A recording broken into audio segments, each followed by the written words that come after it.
Hey, everybody, this is the Cliff Yates Show. We're actually live if you're watching on YouTube. This is kind of my first endeavor going live here. And I'm not going to call him a guest today. He's actually my co-host today. And we're going to be talking, I think the first time I've really focused an entire episode on current events and what's happening today. We're going to talk about DACA cops. We're going to talk about non-citizen police officers, illegal alien cops. We're going to talk about open border, the Chinese invasion. We're going to talk about the Darien Gap and what's happening down there and people that are coming across our southern border.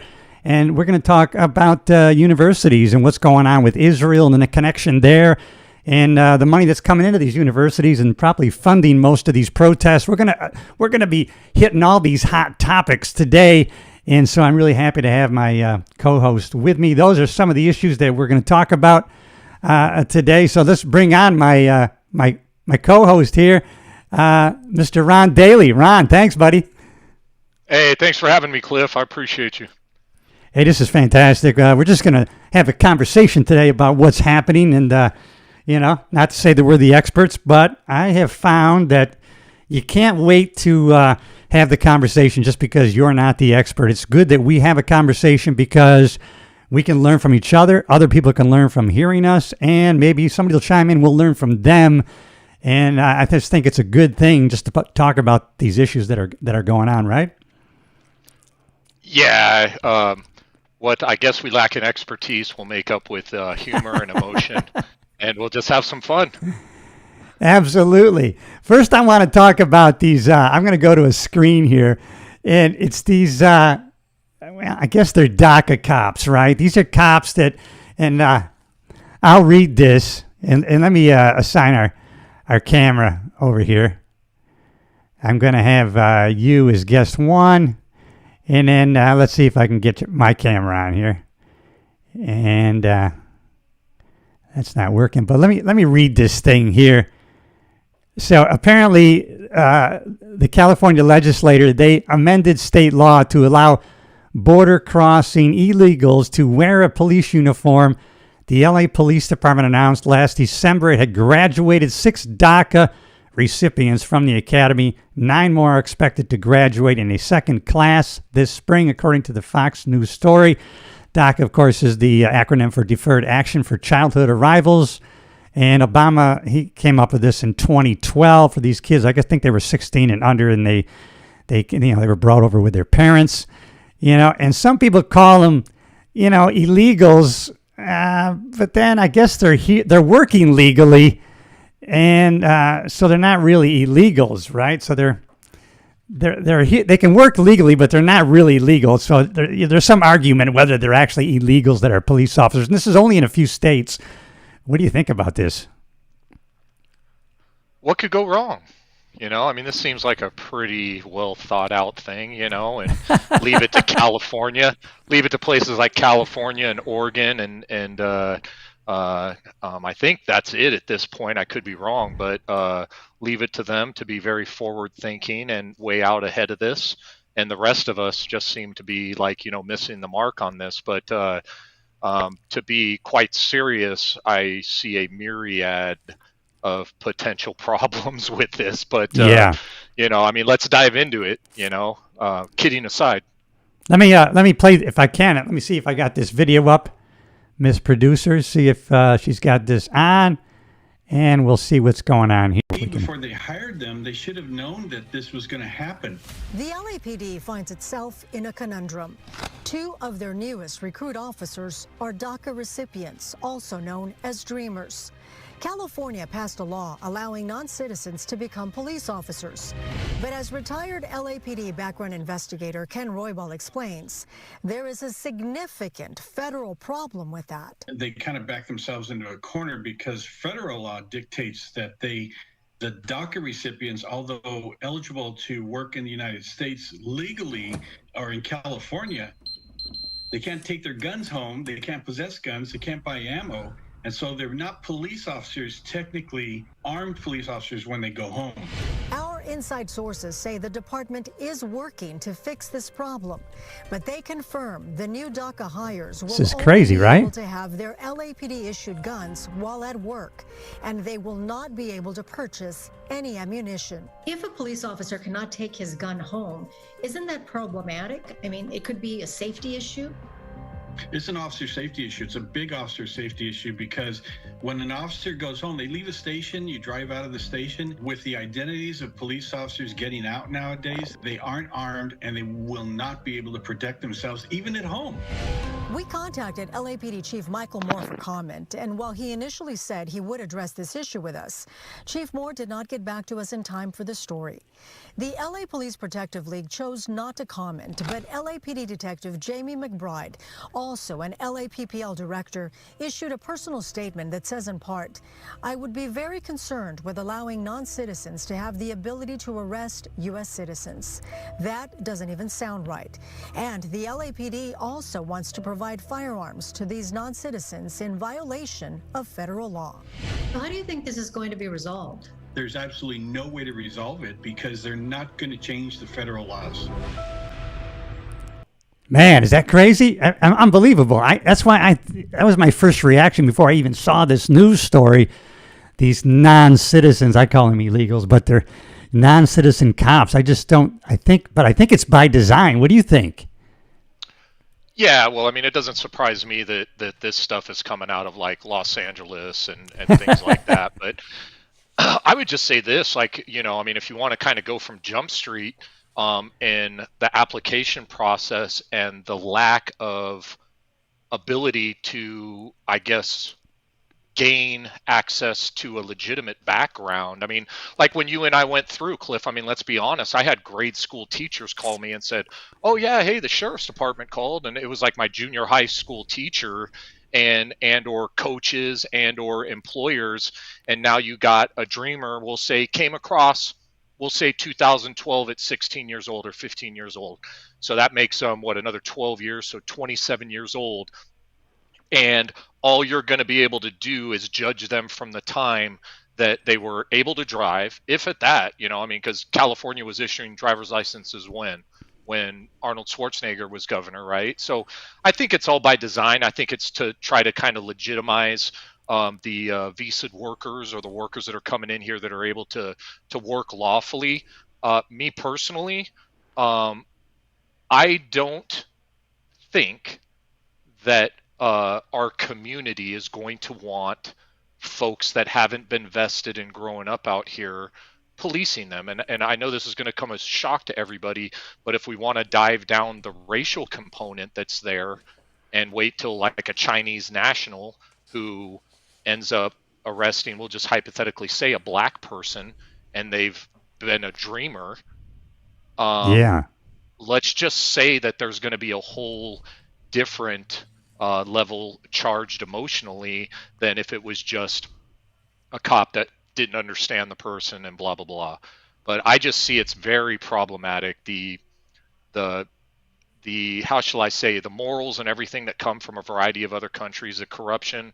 Not that we're 100% free of any of that, but it's relatively minimal compared to, say, somebody coming from Central or South America that is used to their police officers, I don't know, doing an informal fine during a traffic stop or whatever. So I just see a bunch of scenarios that are just awful as it relates to having folks that are, we'll just say, lawfully visiting here and lawfully able to work. I mean, what's next? The president? They can be the president? Well, that might be, that's what I'm saying. That might be down the line what they're going after. Listen, because, the argument for the police officers was, hey, these guys, which I didn't know, I guess they served in the military, a lot of these DACA kids, they served in the military, so they should be able to be police officers. They carry guns to defend the country.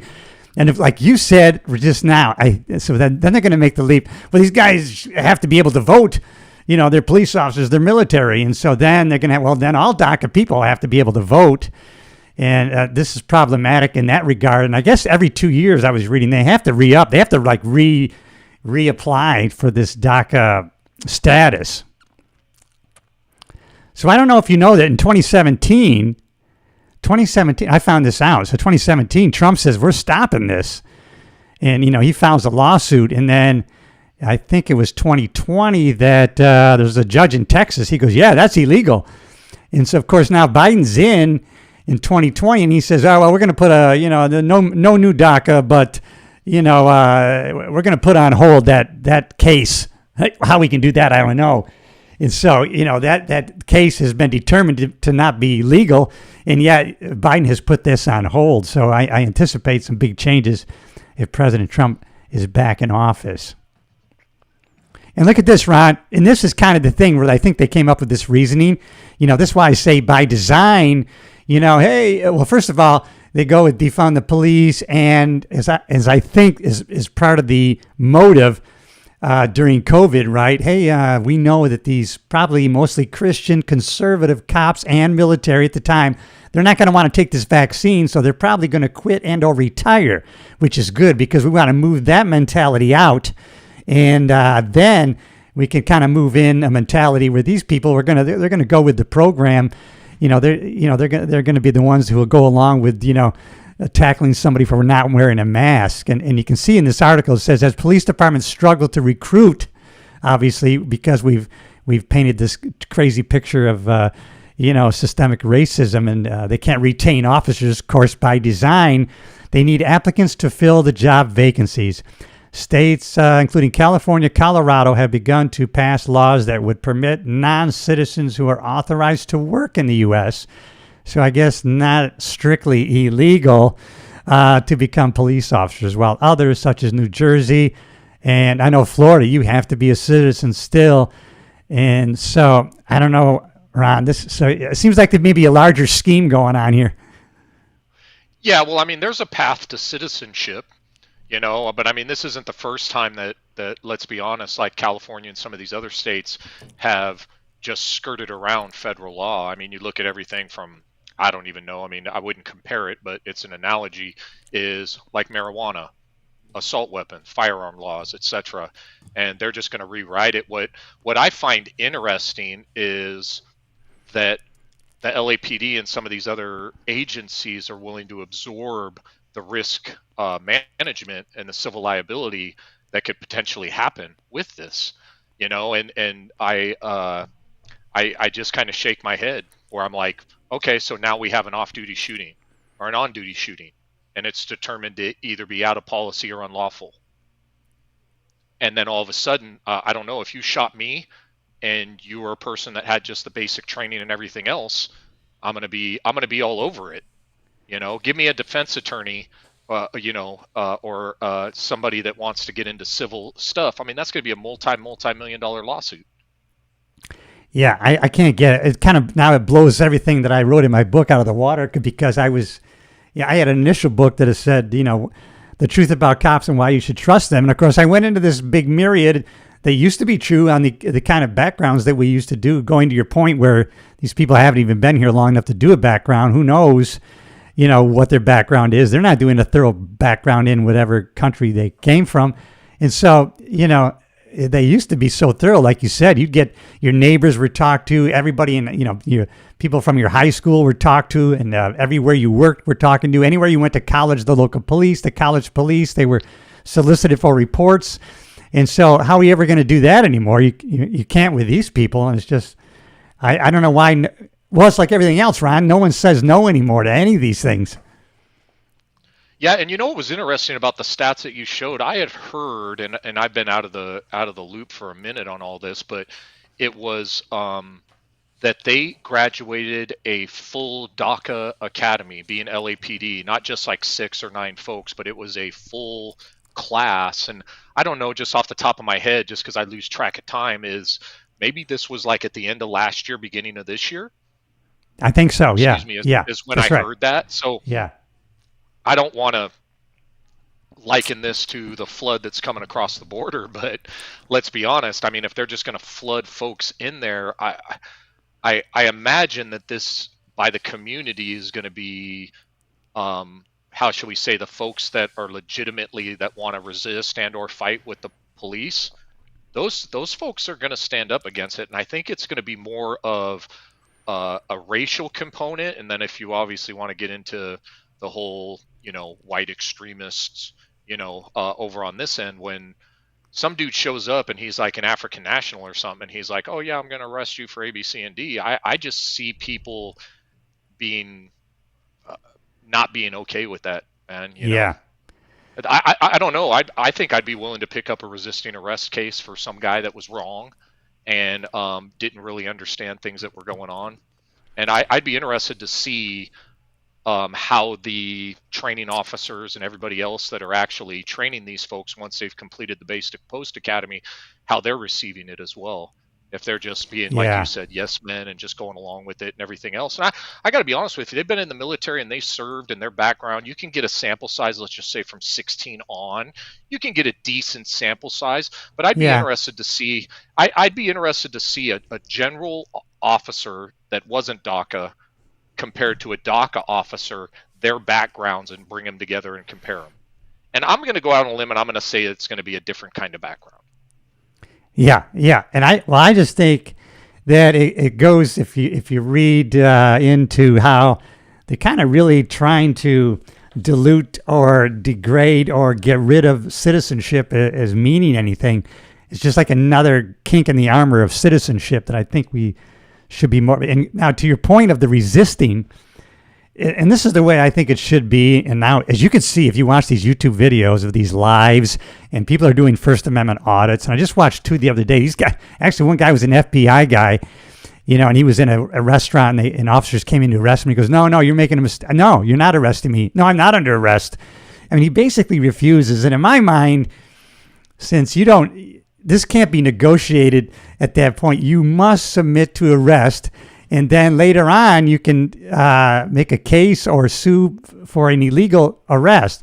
But now we've become to accept that it's okay to say, no, you have to prove to me that you had, cause to arrest me. And until you do that, I'm not submitting, and it's okay. And officers are not really following through on that. So that's kind of I've seen this a lot where, wait a minute, before I even comply, what are you stopping me for? What's your legal reason? Do you have a reasonable articulable suspicion that I've committed a crime? Otherwise, I'm not IDing myself. And so, I see a lot of officers overstepping, but on the other hand, that can't be where we test it, Well, that's the thing. Do you want to do that, on the job training or whatever? And that's what makes me really weird. Coming from my last job on the department and dealing with like use of force stuff and risk management and those kinds of things, it befuddles me that a department that doesn't want to give folks a certain amount of training, minimal training, okay, and or tools, and is willing to allow that risk to be there. Because let's be honest, it might cost $10 million to train our entire workforce, but you know what? We could pay off, somebody in the field that we use force on, I don't know, $800,000, $1.2 million. As far as we're concerned, that's an $8.5 million, savings, but yet they're willing to accept this civil liability. And it is, if you want to see an experiment in life, be careful what you ask for. Yeah. I don't know, like, I'll be honest with you, Cliff, like, I've looked at both sides of this and I'm having trouble kind of trying to understand this. But if a dude comes up to my window and pulls me over, says I'm speeding, okay, hey man, dude, cut your ticket, do your thing, whatever it is. Yeah. I don't know that I'm going to ask him, if that dude's professional or that female's professional, I don't know that I'm going to ask him, hey bro, are you DACA? Are you one of those dreamer type Helios? I don't know that I'm going to do that, but if things start getting cattywampus, I got to be honest with you, I'm probably going to be a little bit more switched on as a citizen than I am if I was like, man, you know what? I just don't agree with what this dude's doing. Like you said, we're just going to let this play out in court. Well, I got to be honest with you. Look at what our courts and everything else are doing now. Well, let's go to the next story that I was going to talk about. And, it goes to that because, well, now, there was a story, like a Pew Research, that showed that a declining share, a big percentage, I don't have the percentage on this story, where, U.S. adults are no longer following traditional news outlets, right? They're going to private, independent podcasts and other inputs to get their news, because it's been found to be such BS and not true and lies across the board. And so, I mean, that's been the whole thing back to Trump's original election, is that it really pulled back the curtain that, oh man, we have a corrupt system. All these politicians are corrupt. They've been, bought off through the years. If they've been in the system long enough, that's the only way they can survive. And so now we're aware of it. When in the past, growing up, we didn't talk about it, and we accepted, well, the government's doing the right thing. We have people elected to represent us, and all is good. And now we know that's not true. Yeah, I mean, I'll be honest with you. I think there's enough reasonable doubt there to be like, whether you want to talk about their extremely accurate, how shall I say, dealings with the stock market as it relates to like Ukraine, like all these people seem to be doing stuff that only serves their self-interests and or interests other than the American citizen. And, with the everything from them allowing, non-citizen police officers to opening the borders to just trying to marginalize the voice of the citizen, and I mean, you can't, when you look at the population numbers and stuff, places like New York, California, Illinois, some of the places that have like this more like, I'll just call it radical leaning ideology, the flight from there as it relates to the people that grew up there, myself included, has been, hey, dude, we're out of here. We're out of here. And then in order for them, for lack of a better word, not only to maintain their ability to maintain congressional and Senate seats, but also for electoral votes based off of population, right? The census every 2 years doesn't demand that you be a citizen there. It just demands that there's a body there. So if you have hundreds of thousands of people leaving California, you're just going to, well, I mean, it's abundantly clear this is what the government is doing, is they're flooding those states to backfill those bodies that are leaving. Yeah, that's in right. order for the census to be there, so that ultimately, I mean, I don't know what the numbers would be, but let's just pretend it swung the electoral college votes between, say, like New York, California, and Illinois by like, I don't know, 15, 20 electoral votes total between those three places. Yes. That changes the election for the president of the United States, man. Yeah, that changes it. So, I mean, I know we're talking about like, as you like to say, fake news or whatever it is, but it's abundantly clear that there is this, hey, we're going to push these certain kind of legacy media folks, and that they're all in bed and bought and paid for. Let's just be honest about it. Yeah. And that not only that, I don't really have a problem with that, Cliff. What I have a problem with is the mom and pop that are coming up behind them that are talking about the same things, but with a different viewpoint. They're being suppressed. That's not First Amendment, man. Okay, the censorship and the lack of that, that's where I have the problem. Hey, dude, push and I'll just throw it out there. I mean, I don't know that this is going to slow your algorithm down, but let's push the CNN. Let's even push the Fox News. Let's push the MSNBC. All these folks that when you turn them on, regardless of what side they're saying they're on, it's the same narrative over and over and over and over again. And I'll be honest with you, like, you get somebody that jumps in to say, like, when you're talking streaming, YouTube, for example, which was put together for nothing more than YouTube, uncensored. You get to put your content out there, whether it's music, whether it's instructional, whether it's political. You get to put it out there, and then the world gets to digest it accordingly. And what are they doing? Even the CEOs of all those things, the search engines like Google, YouTube, all of their top folks. You see what happened with I'll just say the organization formerly known as Twitter, where their algorithms were just like pushing, and just suppressing all of that stuff. And like I said, I don't have a problem with, hey, you know what, have all those mega, people out in front, the legacy, media outlets, but then why are we smashing down the folks that have an alternative viewpoint, and then let the people decide what going to digest as it relates to that? What's the harm with that if we are truly a constitutional republic that is going to be okay with the First Amendment rights of the people? Yeah, there's so much to that. But I mean, if you go with, everything that was put out there during the, when Trump was spied on and everything, which all sounded crazy, right? He said, everything he said, of course, came true. But when it happens 6 months later, no one's paying attention, but everything he said, okay, I'm being spied on. Obama spied on me. Hey, they came up with the Pfizer warrant. Hey, that's a lie. He was in Russia. They had prostitutes pee on him. Oh, wow. This happened. And it all has come out that it was a fake. It was false. And they issued a warrant based on that. I don't see anybody being really held accountable on it. And it's just wild that all these things were kind of known lies. And you had the 50 representatives of all the 3-letter agencies who said, yeah, that laptop information appears to have been false, and then we find out that was all true, and that the FBI had that laptop way long before. It just, oh my God, it's just how much stuff can they lie about?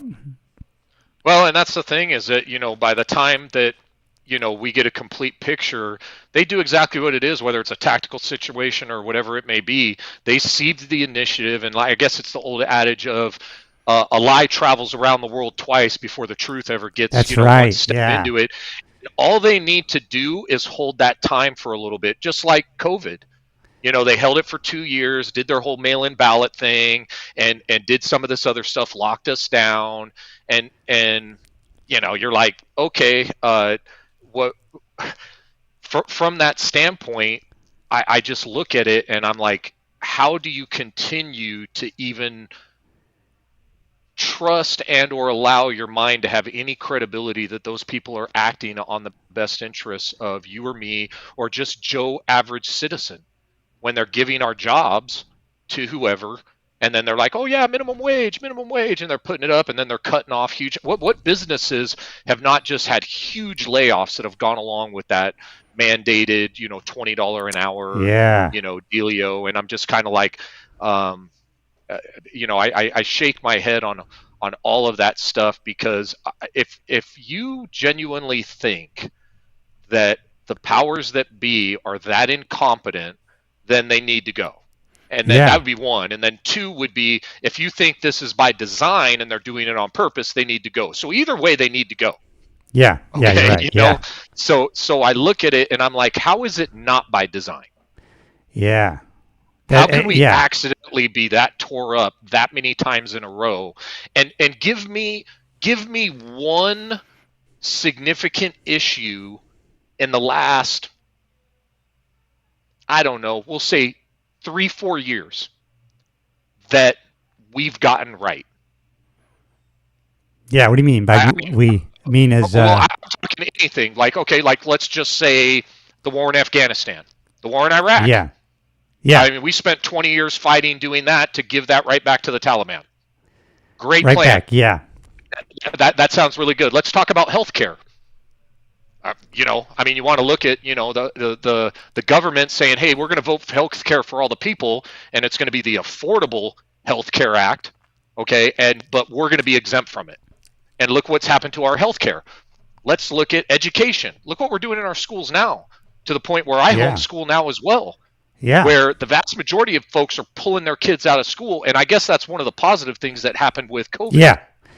People were awakened by that. Yeah, because they found out. What?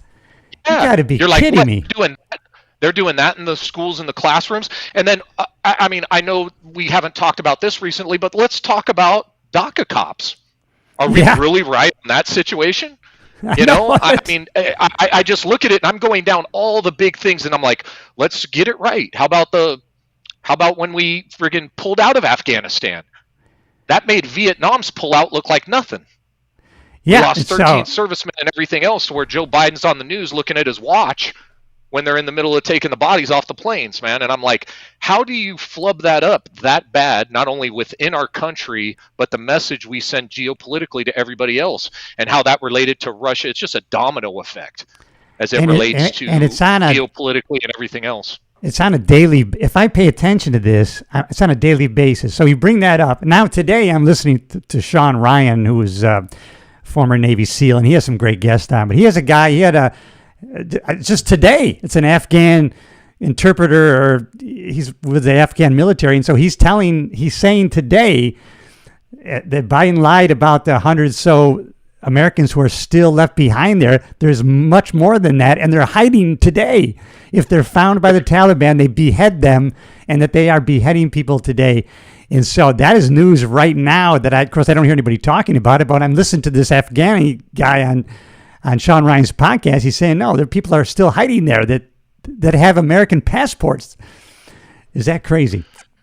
Yeah, so what's crazy is I have a goal this year, so, as kind of a accountability thing between, brothers, is I have a goal of 100 books this year, to read 100 books. Yeah. A variety of things. So right now I'm reading a book called Kabul, okay, and it's written by an investigative guy. I think his first name is John, but his last name's Dunleavy.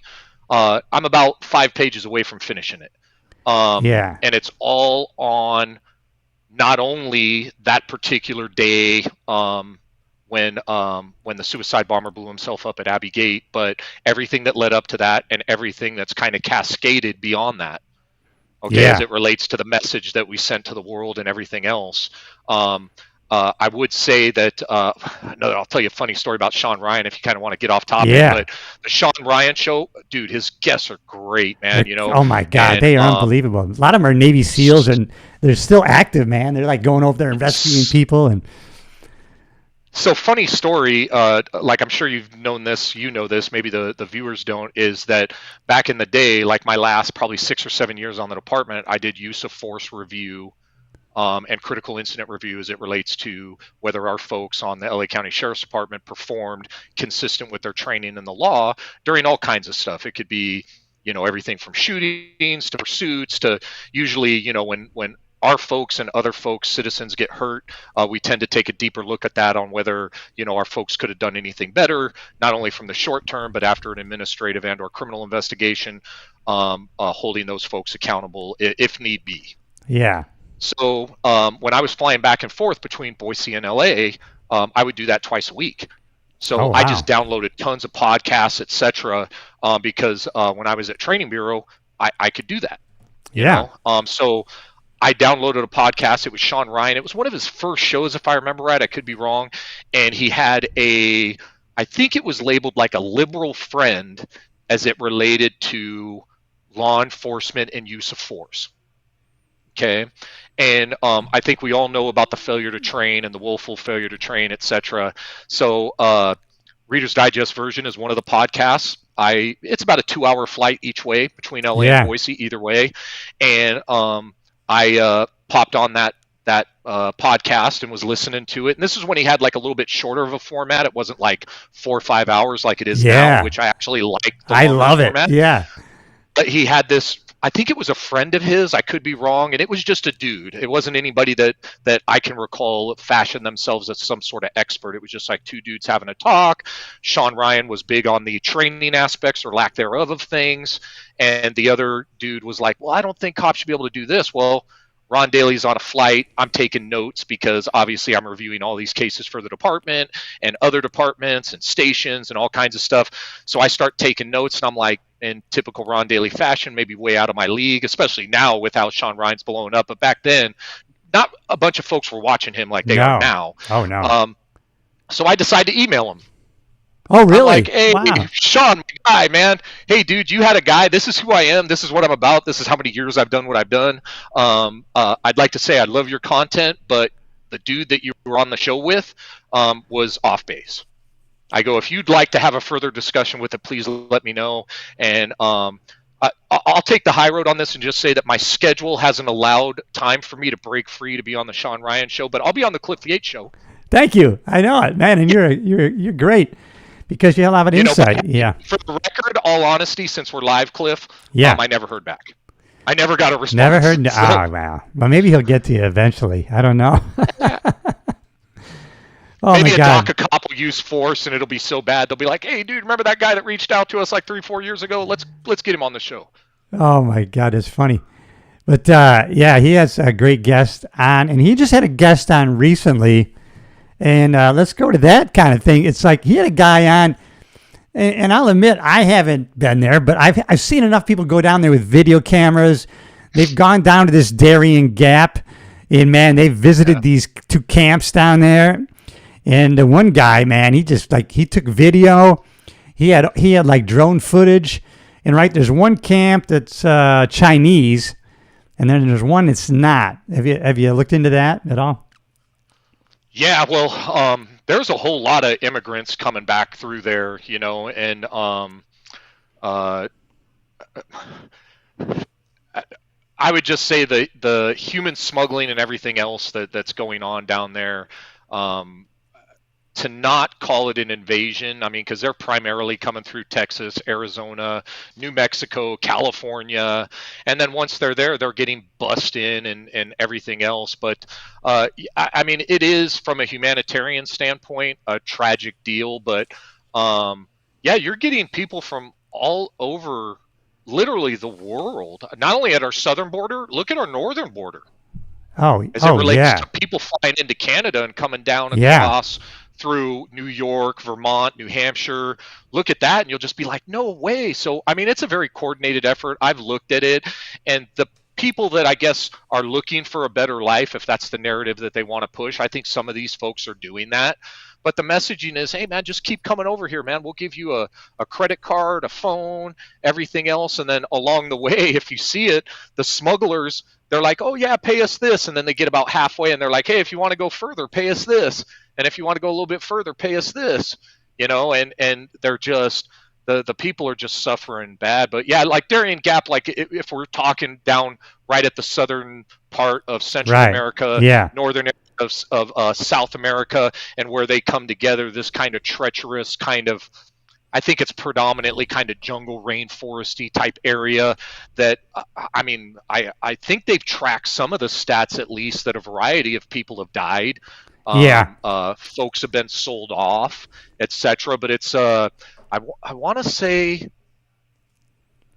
yeah, I don't think they said it's the most dangerous border, because I got to be honest with you, with the number of deaths, I want to say that they're saying the most dangerous border now isn't our southern border on the United States, it's our northern border with regards to the deaths that are occurring up there.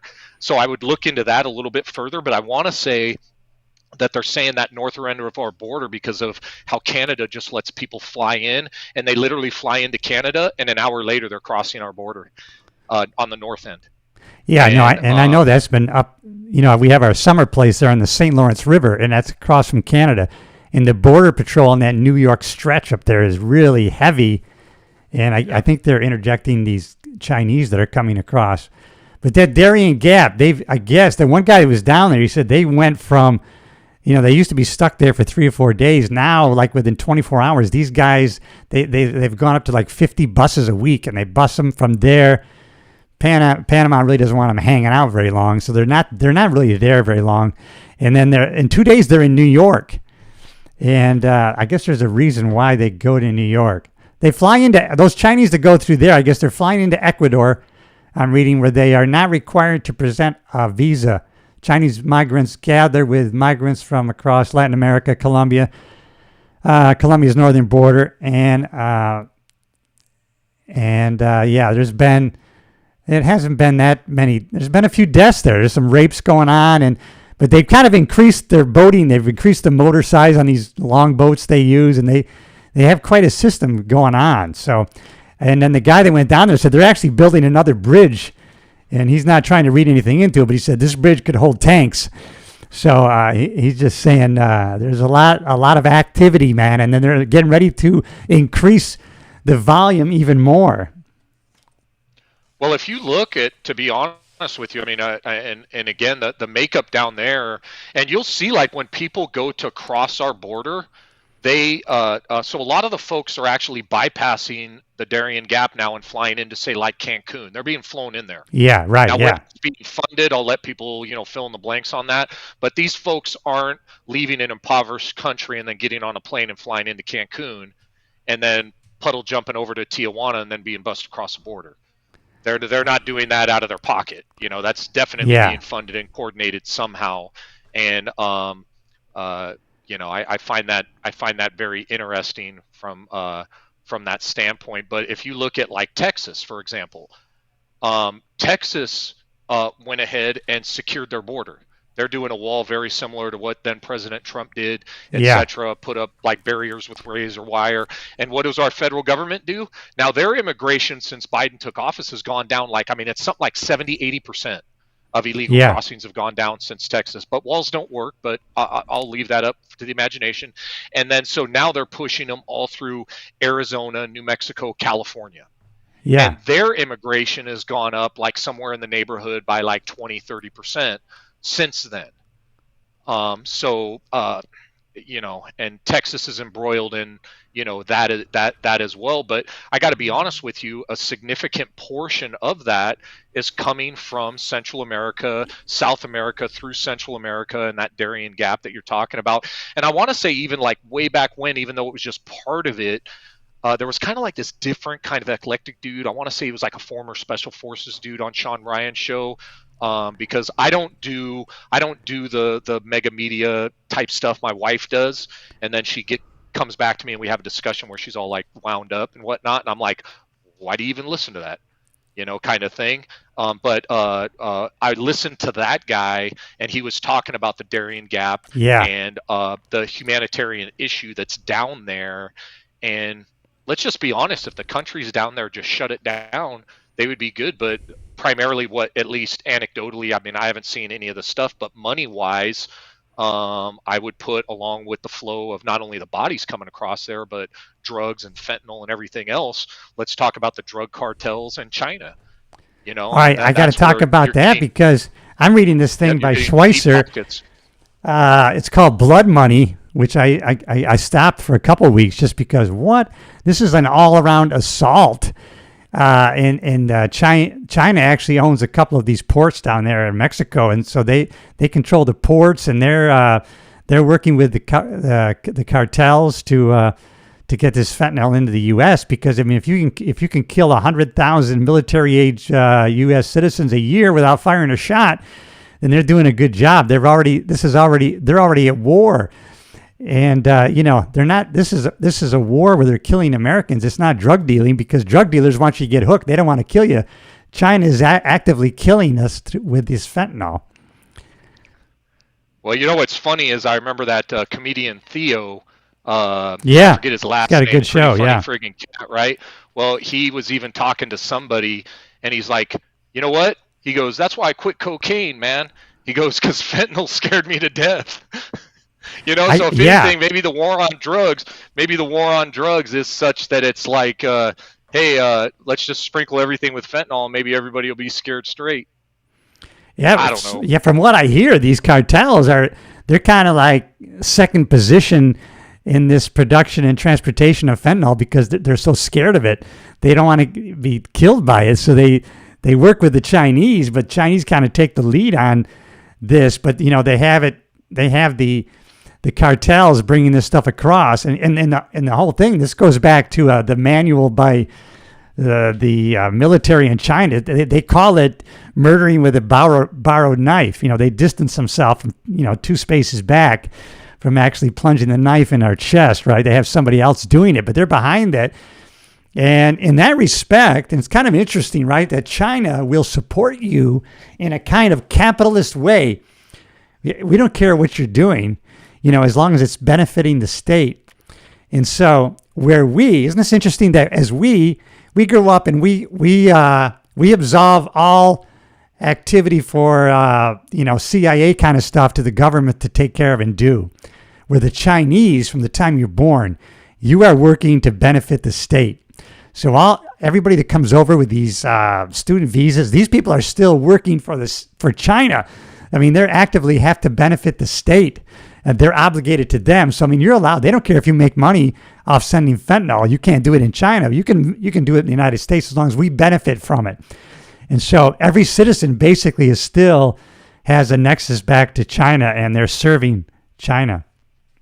Well, I mean, if you want to kind of dive down that, even though it's kind of off the Darien Gap type nonsense, is that some people might say that a recent virus came from Wuhan, China, and was a direct attack and was weaponized, and now you see fentanyl. And I mean, my thing is that everybody's like, with the election coming up, what's going to be the next emergency? And I think they're going to make it a worldwide humanitarian we need to have open borders because it's this, and um, I'll just say this. I don't know what the next emergency is going to be, but if you look at, not to get too far off topic, if you look at all this stuff as it relates to Palestine and Israel and everything, and all the protests that are obviously coordinated at all the universities, and all the kids that are doing all this stuff, that I think that's going to be kind of the next emergency, where I won't say that they're going to institute martial law, but it's going to be, hey, look what's going on over here. We're going to distract this, and this is why we need to do this. And I don't see the majority of the American public going along with it, and it's going to create a lot of friction, man. Because a lot of folks, even though I might be labeled an election denier, a lot of folks I don't think are going to go along with it, man. No. Have you heard of time travel money machine? Have you heard of that concept? I have not. Yeah. So if you could travel in the future, and see what the stock market's going to be, you could invest in certain stocks or move your money around, and you could make billions of dollars, and you have like a money machine. If you could time travel, back in the day when Apple was just starting, and then where it's going to go, you could invest in Apple, and you would basically have a money making machine, because based on your knowledge. And so what they're saying is these elite around the world, they have privatized information against us. So they knew, like in late 2019, this COVID was out of control. And so these people that were in the know, who had privatized information, they were able to control the mass, control certain things, invest in big pharma, invest in these treatments. And so basically they were able to time travel and have a money-making machine, because they privatized information, and that's what they do. So we may not know what the next thing is, but they might know, and they might already be putting themselves in a place to benefit financially from it. Yeah, I mean, I wouldn't doubt it. Whether it's going to be military-industrial complex related, or it's going to be big pharma related, or it's going to be, I mean, you name it. Something's coming down the pipe. I don't know what it is, but I don't want to be Nostradamus. But it sounds like this time machine thing. I might have been invented by our Congress, because, like I said, on the stock market, they seem to be just knocking it out of the park. But well, if they're given what do they call it, immunity with that, they're not. They don't have to with insider trading. They're exempt from insider trading, and so they know when these companies are going down or going under days before it happens. And then Pelosi's wife makes or husband makes all these investments and makes billions of dollars, and that's okay. But Martha Stewart, she goes to prison. Yeah. Why he's not getting beat up by a side guy with a hammer. Oh God, I know it, right? What a story that is. I'm going to go into this. We're going to go into this college and Israel thing too, because, and of course, I don't know if you listen to a gal named Bridget Gabriel. Is she a former? Well, I won't guess, but I believe I know who it is. She has Act Up USA. She was she lived in Jordan. And then there was a, they went against the king there or whatever, and everybody had to flee, and they went to, was it Iran? I think maybe it was Iran. And then she had heard all these things about, that, the Jewish people were this and that, and they lived near the Jewish border. They had a restaurant. They actually had, they had servants, and they were well off, And then the bombs came, right? Because I know all the Islam people, oh my God, the Palestinians, they had to flee Jordan, and so they fled to Iran, and Iran, I guess, was like a United States at the time, and so they took all these immigrants in.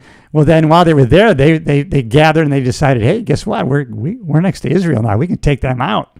And so then all this wars came, and their house got bombed, and she ended up, long story short, she ended up taking her mother across the border, secretly to a hospital. And then she realized, oh my God, these Israelis saved their life, and they were nice people, and they didn't want any money. And so she found out that was all a bunch of bullshit. And so she started, being a journalist in Israel, and she would go back and forth, like switch the plates on her cars. And she did all these things. She finally got to America. And so now, like a lot of immigrants, man, they see what's happening, and they're they're in defense mode. Hey, we got to protect this country because people that were born here don't realize what's happening. And, I came here and I have this American dream. I'm not going to let that go. So she's got her Act Up USA thing. They've got legislation. They've like 20 or 30 bills they've gotten passed.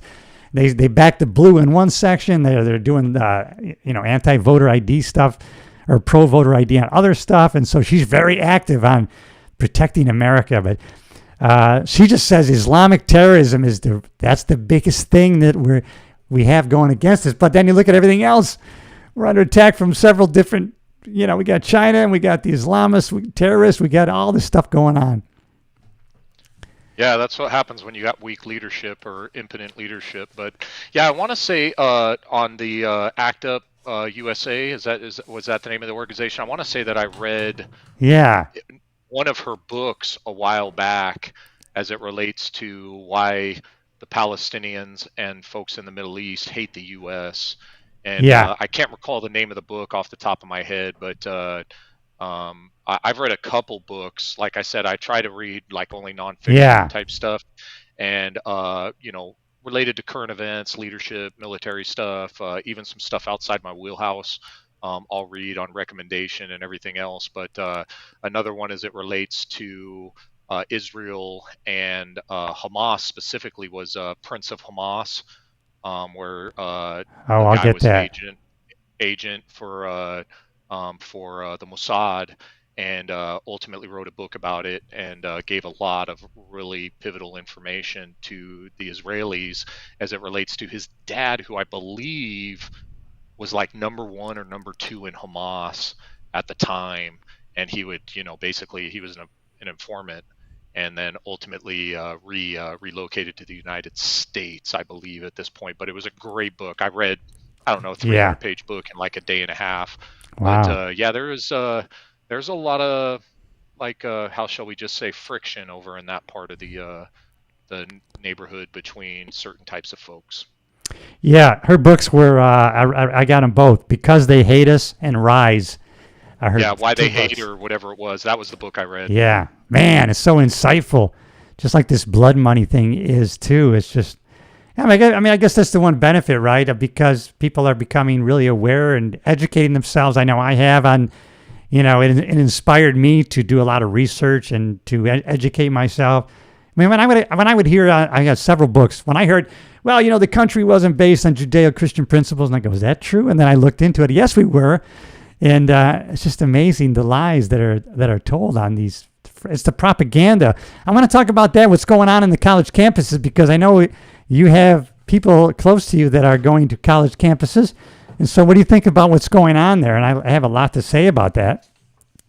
Well, I do have a family member that's going to an Ivy League school. And so, I went on the websites and stuff for the Ivy League stuff, and it's all DEI, stuff and whatnot. So it's alive and well, when we're talking about diversity and everything else. But I would say that in the universities, like, for example, I guess one of the hot topic ones is Columbia and their NYU, Columbia, anti-Semitic stuff, to where even like there's been video of like professors of Jewish descent that they won't even let them in. They won't let them in. I saw the video the other day. He goes, I'm a professor here. And so I'll tell you, that really leads me because head of the university was reportedly standing right there, and he's like, hey, this is the dean or whatever of the university, and I demand to be brought in. And and I'm just like, dude, it's unexplainable. I don't even know. I want my kid to go to trade school, Cliff, monetize it, get about 15 people working for him so they could be a multimillionaire, because college freaking is broken. I was wondering about this because, of course, I grew up in a small town, and so I'm thinking, first of all, I never heard one person talk about Jewish people or talk about hating Jews. I never heard that in LA in the sheriff's department. And so I'm thinking, where does this come from? How do these people know why they're supposed to hate Jewish it's anti-Semitic. And then the Jews were attacked and these kids and murdered and in their houses. And so that really got me investigating. And, Mark Levin brought up a good point, because you wonder, why are these universities supporting? Well, to come to find out, for a long time, they've gotten so much money, they don't even care anymore. If you look, so this is gifts for American universities. Let me put our cameras on. Yeah, so gifts since 2012. Let me see if I can put my camera on. I probably can't. Let's see, camera, boom. No, I think that's locked. Okay. So I don't know if you can see that or not. There's my AMC. All right. Okay, I think I can put my camera on. Hold on. I might not be able to. Yeah, there we go, guys. Hey. See the, there you go. So from 2012, this is $3 billion, 280 million, 809,000 Qatar has given to American universities. And what they do is they fund all these, Islamic student groups. These people go over there and, these people get, $1 billion. Well, they're going to put on a whole wing for Islamic studies, and you're going to have all these students going with these visas. Saudi Arabia, $1 billion. You got China, $1 billion, 733,394,000. So look at all that money. No one ever talks about that. Isn't that crazy amount of money that these universities are getting? So when these patriots say, I'm not going to give my money anymore, this alumni, they probably could care less, because look at the amount of money that Qatar is giving them. Yeah. It is, it is what it is. Like the Qatari government is also probably the primary funder of like Al Jazeera network.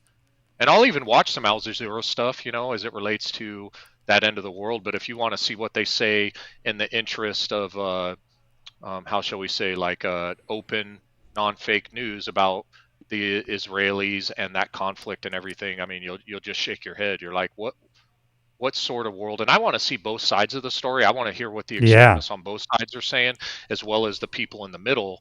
But the Qatari government, if you remember, like I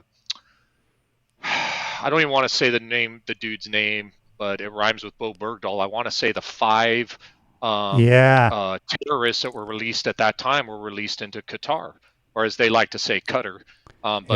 They were released into Qatar, and unfortunately were involved in other terrorist acts against, U.S. troops and our allies. But so I guess the question you ask is why? Why would they do that? And that's irregardless of probably the multi-millions, if not billions of dollars that groups like that George Soros are backing are also putting in.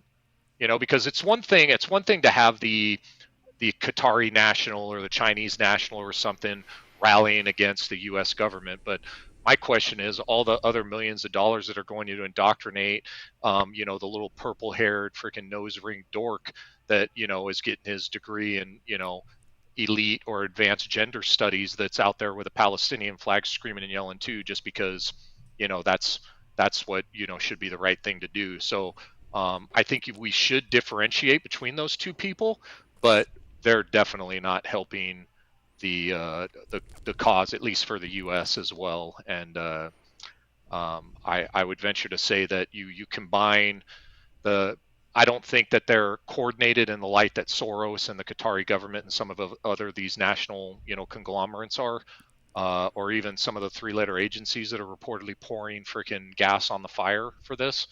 But their common enemy, if you want to call it that, is kind of the average Joe citizen, or what America stands for and what Israel stands for. That's their common enemy. Yeah. So when you see these bedfellows that they're like, oh, well, this subgroup and this subgroup don't get along, they hate each other, whether it's ISIS against like Taliban or ISIS against whoever. And I'm like, yeah, but they both hate the Americans worse. So they're going to band together and fight against us. And I think that's what we're starting to see on our home soil, because we just have open borders and a variety of wackos in our college campuses. And when you see where they're getting funded, I don't think you need to worry or second guess where the messaging is coming from at that point. Yeah. It's just too much. It's I'm reading another book called Unrestricted Warfare. This is these Chinese military people. This is their, because, in the past, if you went 30 years ago, I mean, we got some big oceans here. It's kind of hard to attack us. But now with the internet, they can attack us, and they just find these ways. The Chinese, oh my God, they're selling these pill stamping the machines. They sell them at cost for like $1,000. They're all over the United States where they can stamp these pills, and get us hooked on all these drugs. And the Chinese do some crazy stuff. It's not, they make a point that, well, their military age Chinese are coming over, but I don't think that's their plan. Is China just wants to infiltrate, because they like Chinese working in all these different places, because they learn everything that we're doing and then they replicate it. And so they steal all this information. So everybody that's here is really a spy for the state. How else could you have, how can you explain there's Chinese police departments here that are governing the Chinese people that are in America? There's actually Chinese police stations. Well, funny story is when I was a watch commander at one of the sheriff stations. And I'll offer this just as a coinky-dink. It's one of the anniversaries for one of our deputies killed in the line of duty, Dave March. Yeah, it's David. He was killed on April 29th. And I was a watch commander at the station he was killed at, Temple Station. And while I was there, I get called in by the powers that be. I actually even think there was a commander or chief there in addition to the captain. And we had a Chinese person of Chinese descent, American citizen, really good guy. He was an older dude, but he got off training there. I saw him his whole time he was on training as I was a watch commander, and really had a lot of respect for him. But he spoke whatever the Chinese dialect was for the folks that were showing up. And I was told, hey, we're going to have you work overtime on this day, and this Chinese police academy is going to come, and they're going to tour our full facility. And this is probably, I don't know, maybe about 10 years ago now, if I had to guess. And so I did what I was told. I wasn't necessarily in agreement. They gave me a really cool coin and a really cool tie bar type thing, which I dropped off in to the captain's secretary and said, hey, they gave this to us. Here you go. But it all seemed kind of weird. And I was told complete and utter access to our jail, to everything. So, it is whether you want to talk, no-go zones in certain, Middle Eastern ethnicities as well as full Chinese. But didn't they arrested some folks, right? Like in one of the states recently where they were operating like a police department. Yes. I don't know if it was necessarily Chinese nationals or Middle Eastern, but they and I hate to speak on it, but just recently, within like the last year or two, I think. Yeah, they have.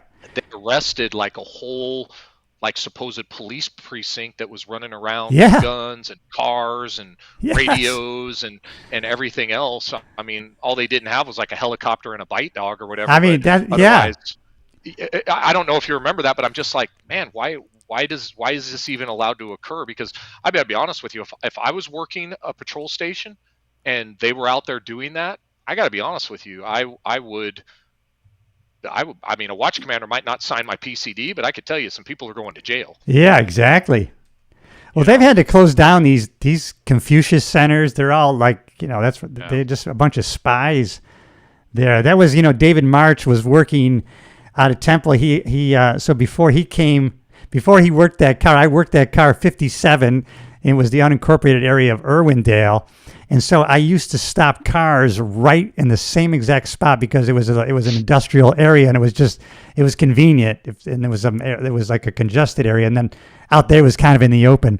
So when I saw where he was shot and killed, it was like, oh my God, I had so many car stops right here. It was just another example of, but for the grace of God go I. Maybe it's when I wrote my book and I saw all these cases where divine intervention had to really save my life. It's just kind of been an example to increase my godly journey, which I think is another thing. The country's turned away from God. We used to have God in schools. We used to have God everywhere, and now we've turned away from God. How do we expect things to go well? And it creates a vacuum, so something's going to fill it. Yeah. But on a related note, the individual that killed Dave March wasn't legal, fled across the border into Mexico, and the only way we could get him back was that we would go ahead and try him, but it couldn't be a death penalty case. And Ah, okay. that's how we got him back. And Yeah. you know, You got to do what you got to do to get them. Yeah. and I'll just tell you, big planet, small world deal. One of my neighbors here, because we live in some very rural area in the state that I'm relocated into, they found out that I was now a retired. At that time, I was active lieutenant with the LA County Sheriff's Department. But they were like, "Oh yeah, this dude was a former deputy, went to the DA's office, everything," and they had just moved in. And so we went down there for like a housewarming party, and the individual that this guy was married to, that was a former deputy that never went to patrol, he worked one of our jail facilities and then went over to the DA's office.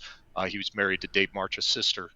Oh And my God. I just met them, like, big planet, small world, and it just goes to show that a lot of the violence that's occurring out here, as it relates to our law enforcement folks, is especially in those areas that border, like those states that are allowing these types of people Yeah. to come into our country unvetted, are illegal.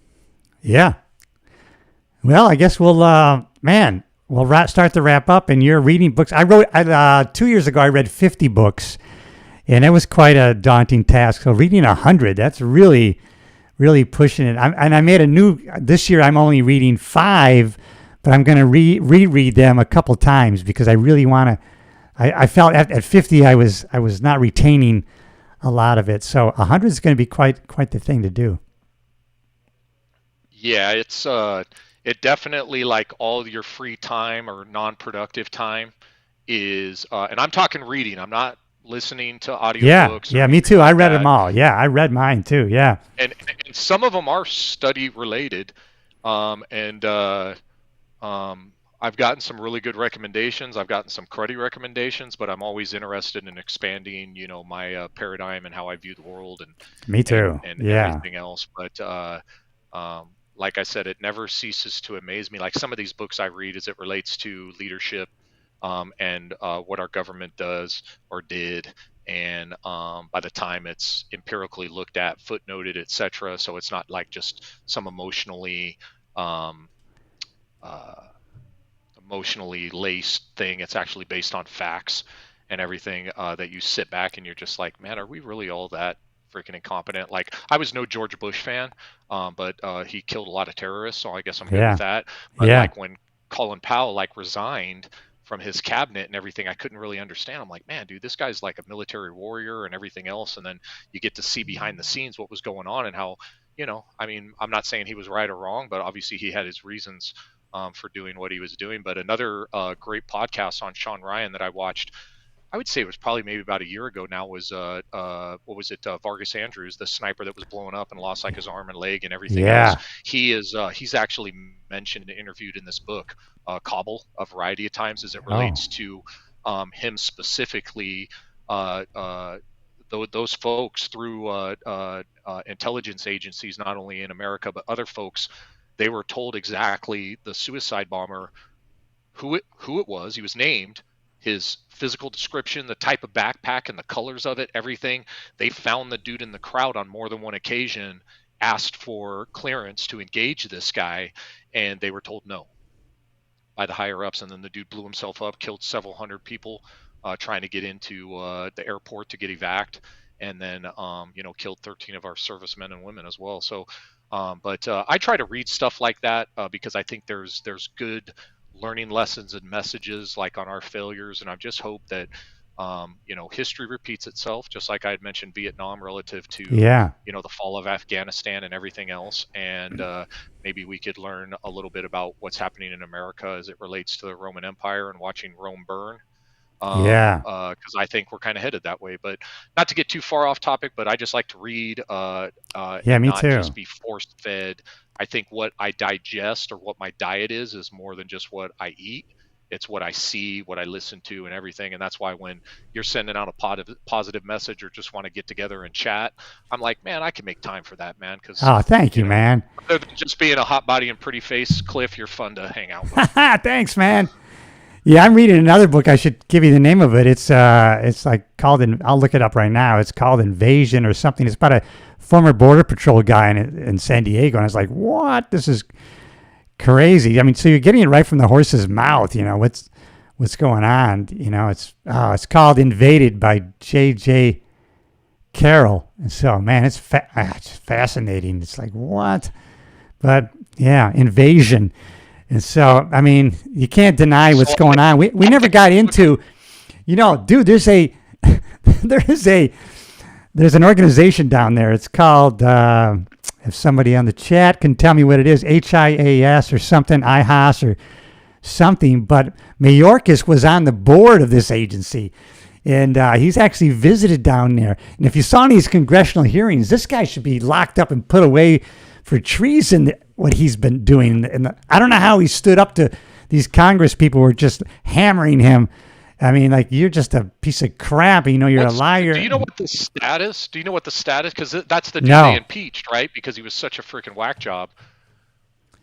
Well, at one point they voted that they can't impeach him, or they voted not to impeach him. But I don't know, these hearings, they were hammering the hell out of him. I thought they were part of the impeachment process, but it might have been something different. But how he could hold up to that, I mean, I'm surprised he didn't go kill himself, because they were just slapping him in the face with all his malfeasance and really the criminality of what he's done in his position. And they even brought up all these connections that he has with that makes it impossible for him to be on our side. Crazy. Yeah. But I got one book recommendation for you, Cliff. Oh, please. And I read it, and it was totally outside my wheelhouse. And I was able to cross-reference a lot of the stuff in there, and it's The Diary of an Economic Hitman. Oh, okay. And when you read it, you'll be like, there's no way this is real. And I want to say at that time, they've had some new additions to it, because he's updated it based off of current events and what economically is going on worldwide, but predominantly like in Central America and some of the other countries that the United States has taken an interest in. And then also, we'll just say, for lack of a better word, subjugated and marginalized the population there in the interest of we'll just say increasing the technology in those countries, and what the real meaning behind that is. And he has since added, I think it might be like 3rd edition now. So I've read them, and you just kind of, you're like, no way. And I've been able to verify like the names, the places, the times. Yeah. Because I was like, there's no way this is true. And I'd start to look it up, and I was like, you got to be kidding me, man. And then with regards to the mysterious deaths that some of those people have died under those circumstances, just parlay that into some of the deaths that have recently happened to some other important folks, and you'll be like, man, dude, this is a deep rabbit hole, you know. But we could go down a lot of these. Appreciate Yeah, you, Cliff. Yeah. Oh, thank you, brother. Let's get together again, because we got to talk about some other stuff going on. We'll come together. Let's talk about the chipping that's going on in Sweden. These people are already getting chips in their hands to pay for stuff. We got to get back to the gender issues. That's not going away. It'll be evergreen. And so there's some, actually, I had some good podcasts with a couple of women that are standing up and trying to take the fight of this anti-manhood thing, and then the attack on a woman. And I know you have a lot to say about that. Will you come back and do this again? This is kind of this is my first endeavor into going live, but I think we did all right. We got a couple of people watching. I don't have any comments, but we'll also keep the recording up on YouTube, and I'll probably rip off the audio and we'll put it up as a podcast, because I think we talked about some great stuff. Well, I hope so, man. I was just chatting it, and I just hope some people get some value of it. And again, I'm just one viewpoint based off of my unique little slice of the pie here, so it'd be interested to see like what other people think of that and what their comments are. Yeah. Leave a comment, people, and even if you get the recording. So let's end this. You hang around. Just add one other thing. Please, buddy. One other thing, Cliff. I think that where people run into problems, and where we run into problems, is when people don't talk about this stuff anymore. You know, and that's why I'm willing to freely talk about things and do it relatively, try to objectively state things, but also based off of my experience, and understand that there's bias there. But there used to be a time you used to be able to talk about these Yeah. relatively charged things, and nobody wants to do it anymore, and they just want to believe what some other third party who has a monetary or vested interest in it, and not what Yeah. like Ron and Cliff can sit down and talk about, or Ron and some other Palestinian dude could sit down and talk about, or whatever it may be. So that if we could get back to that, I think Yeah. we'll see a lot less of this discord that we see, because the main thing that scares the shadow government or Yeah. the swamp or whatever it is you want to call it is all of us coming together. Yes. So if white, black, brown, Christian, Muslim, Buddhist, if we all just come together and be like, hey man, we're going to be good human beings, you believe what you want, I'll believe what I want, but bottom line is we know who our common enemy is. Yeah. And yet they want us at each other's throats. So if I could offer one thing, everybody, if you want to talk, granted, you might not like what I have to say, I might not like what you have to say, but at least I'll have a new appreciation for where you stand, as opposed to what's just being thrown down each other's throats and getting us all spun up with fear and anger and everything else. Yeah, and a lot of that, and I got it, and people need to get that book, Blood Money, because, you'll see when you're out in the regular world, right? Oh, everybody's friendly and getting along. China was putting out 50,000 accounts that were basically saying, oh, whites only, and this and that, trying to stir up racial divide. And it was all fake accounts that the Chinese created to be, white supremacist, and let's pit this race against this. Wasn't really happening, but they could get the talk going, and people get stirred up with that. So we got to start paying attention to what's happening. Yeah, well, I would just say it's the same playbook, but just ask yourself, Yeah. what's the new BLM Antifa thing? And it's Yeah. all the kids protesting at these colleges and everything else. Yeah. It's all coordinated and coming from the same place. It's just same playbook, different deal. That's right. Different Yeah. rollout, and the next thing is going to be the same playbook, same COVID. Yep. Same all of the BLM Antifa, and it's just going to be listen to what the government says. We're going to put these restrictions on certain folks or not take actions, and it's coming. Oh, It's yeah, just that's what it's gonna like you be. said, it's out of the Marxist playbook. They used to be class, and they said, well, let's switch this over to race. And so they just picked it's the same playbook. Exactly right. Let's end on this note and hang around for a little post briefing, my brother. And everybody else, subscribe to the channel, and you know that I love you, and I'll see you on the next episode. That's it for us. We were live.